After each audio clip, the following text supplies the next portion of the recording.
Ito mga boss, tuloy pa rin yung pag install namin ng distating fence mga boss. Ito yung pangalawang araw na installation namin mga boss. So ito yung sinasabi ko mga boss. So itong flooring nila, kasi hindi kami makatago sa ilalim kasi nga ang daming kabilya mga boss at napaka sobrang tigas ng pagkalagay ng flooring. Yung purong-puro talaga, napakatigas.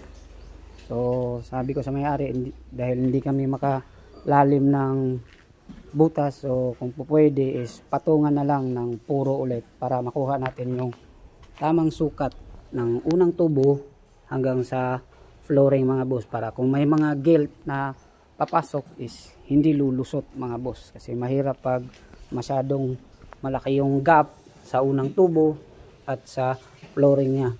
Kasi yung paggawa namin dito, hindi namin alam na may mga kabilya pala na malalaki, didusi sa ilalim na nakabaon dito, at talagang hindi kami makatagos, napakakunti lang ng butas namin. Kaya yung standard na dinala namin na sukat dito is hindi umubra na makatagos kami sa ilalim.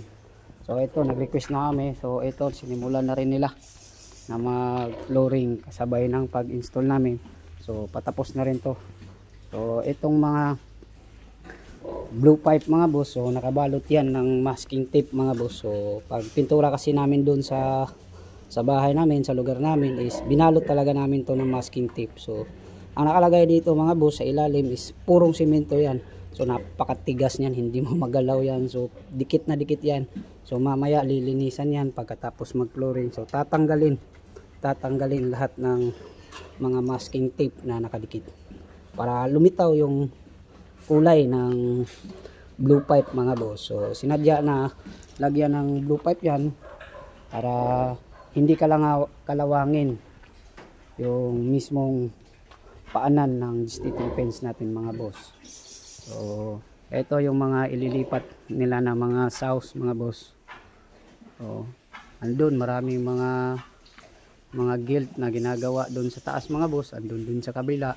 So itong side na rin na to is gagawin din tong distating mga boss, kasi yung side na yon is puro elevated mga boss. So napakasolid nga ng elevated nila mga boss, talagang nilagyan nila yung parang hindi ko alam, hindi kasi ako electrician, parang parlin siya na nakalagay at meron siyang sariling mga saksakan.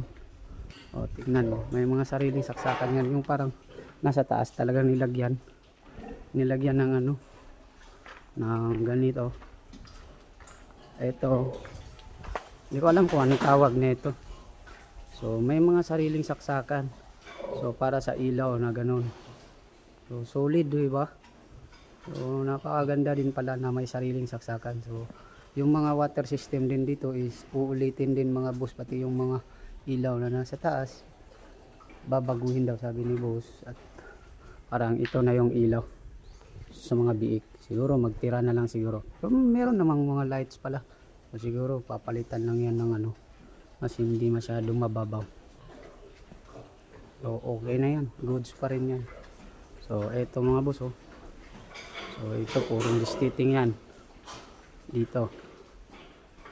So hirap na hirap kami kahapon na makabaon kasi nga puro may mga kabilya sa ilalim, ang babaw ng mga butas sa kadila ng may mga kabilya, at napakahirap ng bagbaging. Grabe naman, sobrang tigas talaga. Ewan ko ba anong halo nito, purong-puro talaga, halos di mabagbag eh. Ayan oh, kita mo, hindi masira-sira yung semento nila dyan. Tagal-tagal na yan, purong-puro pala talaga. Kaya pala napaka-solid ng flooring nila. Ganda rin ang flooring nila oh. Oh, rough lang, tamang rough lang. So dito sa gilid is sabi ko sa may-ari, para all goods is pag ganun, paslant siya konti para yung tubig hindi